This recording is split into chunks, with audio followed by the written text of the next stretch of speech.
Olá, meu nome é Pedro Orival Lucas, sou professor de Química Analítica da Universidade Federal de Alfenas. O assunto da aula de hoje é volumetria de complexação.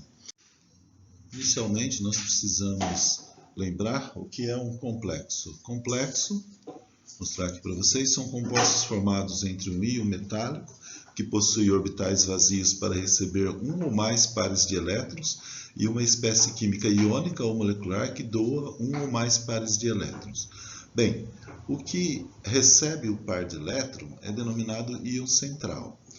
E o que doa o par de elétron é denominado ligante. E a união de um ligante com um íon central, através de uma ligação covalente, portanto, é denominado complexo ou aduto. Aqui eu mostro alguns exemplos de ligantes monodentado. Por que monodentado? São ligantes que possuem apenas um par de elétron, que são suscetíveis a serem doados para o íon central. Nós temos os aletos aqui, as aminas, né, amônia, a água, a própria água, ácidos carboxílicos, o sulfeto, são exemplos, a hidroxila também, exemplos de ligantes monodentados que formam complexos. E temos também os ligantes polidentados, por exemplo, etileno-diamina, com um par de elétrons nos nitrogênios, a trietileno-diamina, com um par de elétrons em todos os nitrogênios também. Nesse caso é bidentado, tetradentado. E o principal ligante que nós vamos estudar nessas aulas é o ácido etileno-diamino tetracético, que é um hexadentado, um ligante hexadentado. Aqui apresentando melhor o EDTA, trata-se de um ácido tetraprótico, então nós temos, além dele ser complexante, ele é uma substância ácida também. Tem 4 hidrogênios aqui, ó, 1, 2, 3, 4 hidrogênios ionizáveis. Alguma literatura também mostra a protonação desses dois grupos nitrogênio aqui, dos grupos amino aqui. E considera o EDTA como pode ser hexaprótico, mas para nossas titulações a gente vai considerar como sendo um tetraprótico. E aqui mostro para vocês uma fórmula da ligação do complexo EDTA, as ligações com o metal, que é o íon central. As ligações são feitas com os elétrons da hidroxila, então nós temos 4 com oxigênio, veja aqui 1, 2, 3, 4 ligações com oxigênio e 2 com os nitrogênios, resultando em 6 ligações, portanto um complexante hexadentado. Então, algumas considerações acerca do EDTA, que é o nosso principal complexante em termos de volumetria de complexação. Ele é um padrão primário, porque tem massa alta, um composto estável, massa molar alta, composto estável. Ele reage praticamente com todos os elementos da tabela periódica, então isso nos indica que nós poderíamos titular qualquer elemento da tabela periódica. Existem relatos aí de complexação de EDTA até com alcalinos e alcalinos terrosos. Forma complexos muito estáveis, que são hexadentados, então o complexo é bastante estável. Todos os complexos são solúveis em água, então a gente fazer titulações em meio aquoso é muito mais simples do que trabalhar com meio orgânico, e também não é tóxico, né? Você trabalha em meio aquoso. E as reações de complexação com os metais, elas ocorrem na razão molar de 1 para 1. Facilita muito o fato de ser razão molar de 1 para 1 a estequiometria. Então, na hora de fazer o cálculo da concentração, nós temos C1V1, C2V2. Como ele é um ácido tetraprótico, ele tem 4 ionizações. Então, nós vamos ter 4 constantes ácidas aqui. E um outro fato importante, se vocês podem ter observado na figura anterior, quem complexa o metal é só a espécie Y4-. Desculpa, eu não mencionei, mas o Y aqui está representando o etileno-diamino, né?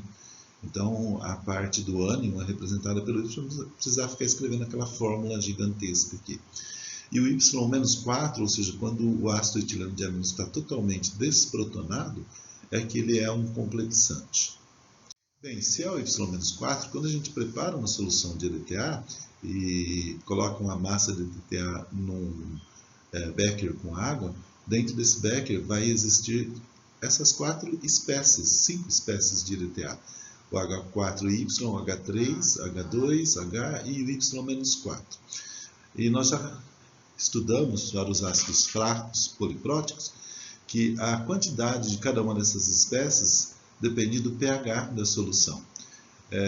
E o que nos interessa para reações de complexação é a quantidade do Y-4. Então, o alfa-4, que é a constante de proporcionalidade da espécie Y4-, ele vai ter que sempre ser calculado quando a gente for fazer nossas titulações com EDTA. Eu mostro aqui para vocês o diagrama de distribuição para dizer que nós temos quantidades. Veja que em vermelho aqui está o alfa-4, que representa a quantidade de Y-4.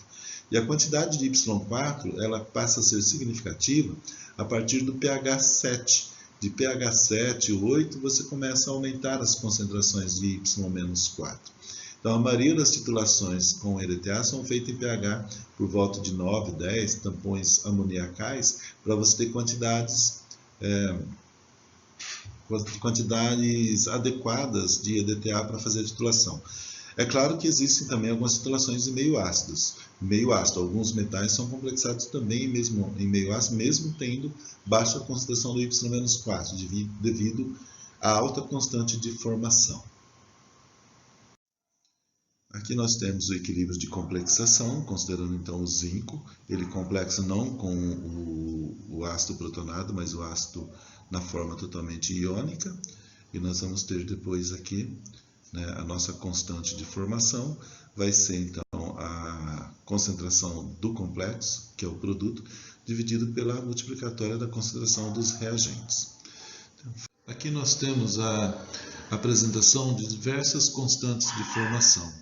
O aluno precisa ficar atento ao fato de que está representado como log de Kf. É comum apresentarmos as constantes de formação, principalmente para EDTA, como log de Kf. Cuidado para não confundir com o pKf, que seria menos log de Kf. No caso aqui nós não temos no log de Kf para fazer a devida transformação, não temos o sinal de menos. Então log de Kf, para você calcular o valor de x aqui, seria 10 elevado a Kf. E quando se trata de pKf, seria 10 elevado a menos pKf. Veja que nós temos aqui constantes de formação desde metais alcalinos até metais de transição. Então, realmente o EDTA complexa com praticamente todos os elementos da tabela periódica. Aqui nós temos a representação, né, da constante de formação condicional. O que seria essa constante de formação condicional, que a gente chama também de Kf', né? Ela significa o seguinte: para a formação do complexo, no caso aqui o exemplo zinco EDTA, a complexação ocorre com o Y-4, ou seja, o EDTA totalmente ionizado, sem nenhum hidrogênio protonando o ânion de EDTA. Mas quando se prepara o EDTA, ele é preparado na forma, você pega uma massa sólida e dissolve em água. Pode ser o próprio EDTA ou um sal de EDTA. Quando se coloca essa massa em solução aquosa, ocorre a formação dos diversos íons. O HY-3, o Y-4, H2Y-2 e assim por diante. E o que nos interessa para a complexação é o Y-4. Nós já vimos na teoria dos ácidos polipróticos que quando você quer saber a quantidade de um determinado íon, você parte da concentração total, que é a concentração que você preparou a solução do ácido, e multiplica pela constante de proporcionalidade. Então, no caso, o Y-4 consiste da multiplicatória de alfa-4, que é a constante de proporcionalidade, vezes a concentração total de EDTA. Sendo alfa-4 uma constante, nós podemos substituir o valor de alfa-4 para incorporá-lo na constante de formação. Como que eu faço isso? No lugar de y4, eu coloco α4 vezes a concentração total, originando essa equação que está aqui embaixo. No passo posterior, eu vou passar o α4 multiplicando a constante de formação. A multiplicatória da constante de formação pela constante de proporcionalidade é denominada de Kf' ou constante de formação condicional. E ela é mais usada do que a constante de formação, por razões óbvias. Facilita o cálculo da nossa titulação. Vamos começar a titulação? Então, agora um exemplo aqui. Tenho que dizer a vocês que outra vez a gente vai fazer todos aqueles cálculos iguais aos que foram feitos para a titulação ácido-base. Nós vamos ter também uma sigmoide, né, desse estilo. Nós vamos ter uma região aqui, nós estamos titulando cálcio, então essa é a região de excesso de cálcio. E temos uma região do volume de equivalência e depois um excesso de titulante, que é o EDTA. Bem, quando tínhamos um ácido aqui, a gente calculava o pH. Agora nós temos cálcio, nós vamos calcular o pCa.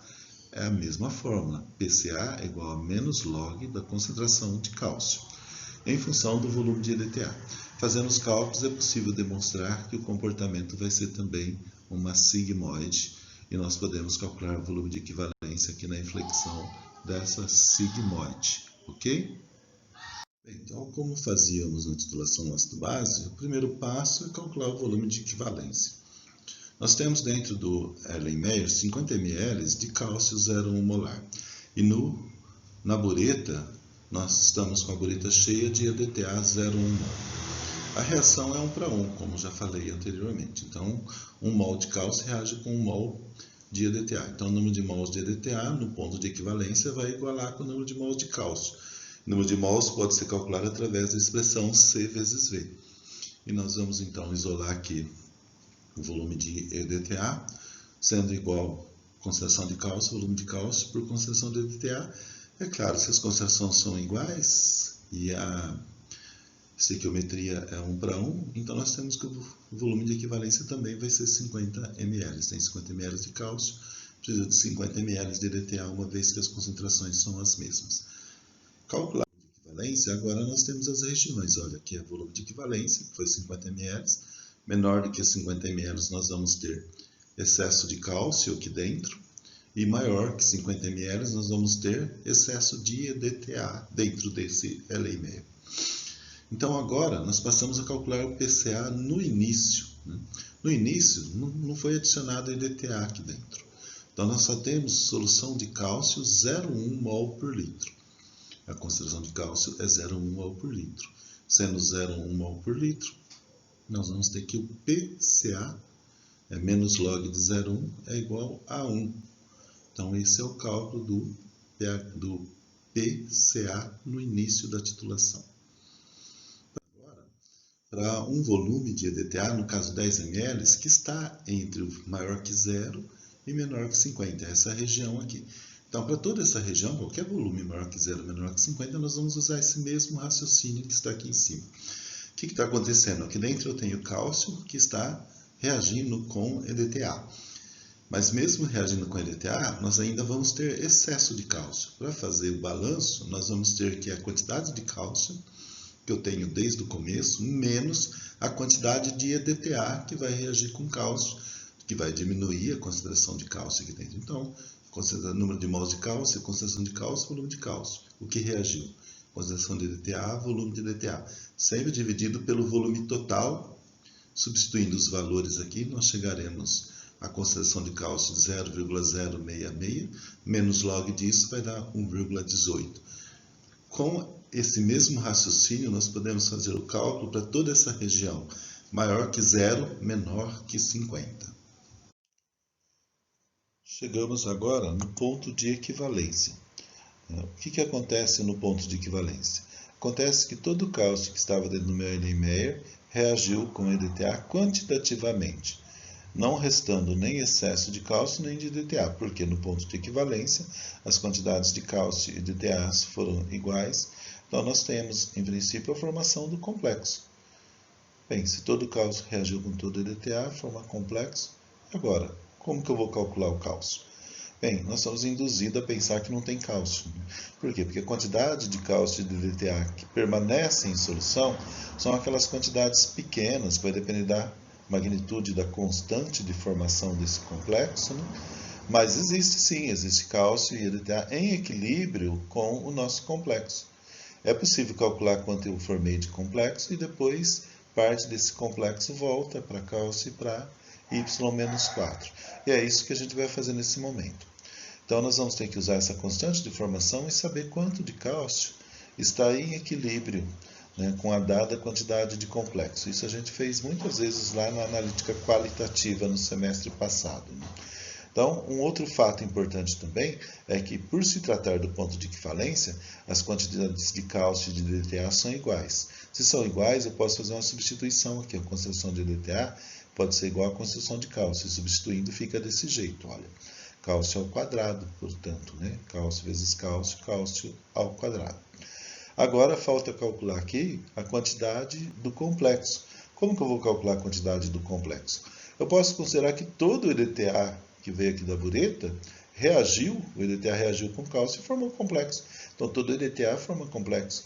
Quanto que eu tenho de EDTA? Volume de equivalência vezes a concentração. Concentração 0,1 vezes 50, dividido pelo volume total, que é 50 mais 50. Então, eu vou ter essa concentração do complexo. Poderia pensar também em termos da concentração de cálcio, né? Poderia colocar a concentração de cálcio vezes o volume de cálcio dividido pelo volume total, chegaria na mesma concentração de complexo. Agora, substituindo os valores. Primeiro, vou rearranjar, né, essa equação.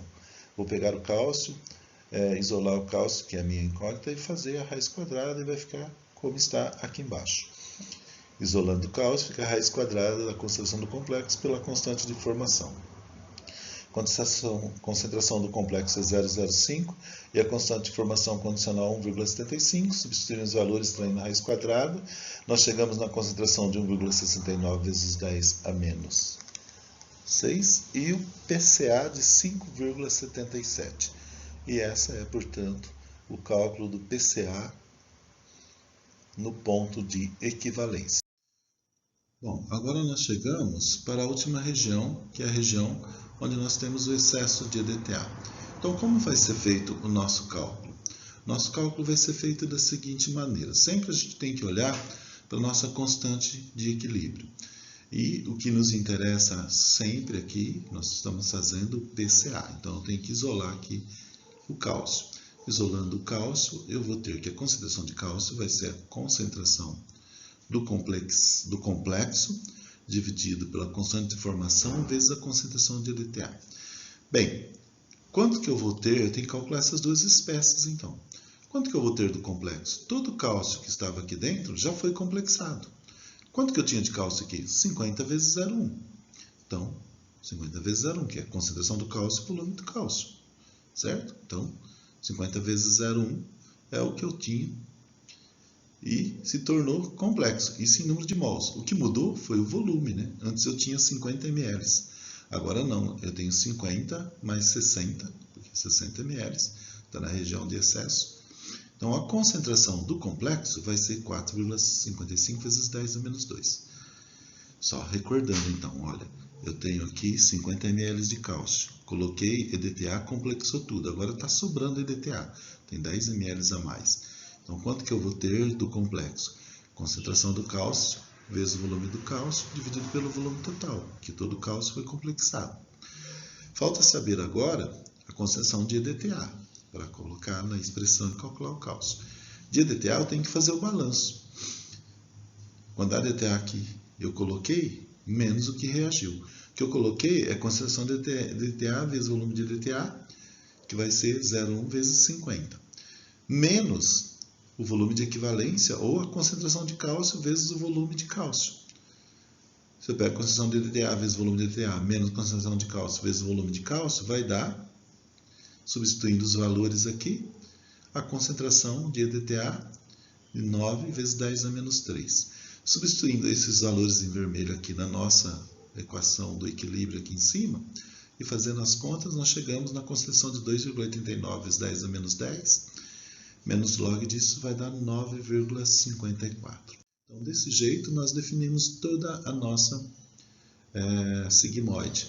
Lembrando que o cálculo que a gente fez para 60 ml serve para qualquer valor maior que 50, o cálculo que a gente fez para 10 ml vale para qualquer valor menor do que 50. E é claro, no ponto de equivalência é aquele caso especial que a gente aplica a constante de equilíbrio. Mais uma informaçãozinha aqui, que nós fizemos essa titulação em pH 10. É esse sigmoide que está aqui em cima. Então, esse gráfico é para demonstrar o efeito do pH. Foram feitos gráficos do pH 6, 7, 8, 9, 10. Quanto maior o pH da titulação, maior vai ser essa inflexão. Mais fácil vai ser de visualizar o ponto final da nossa titulação. Bem, essa aula vai continuar. Nós temos muito mais coisas para falar sobre titulações de complexação. Mas, por enquanto, era isso que eu queria falar para vocês.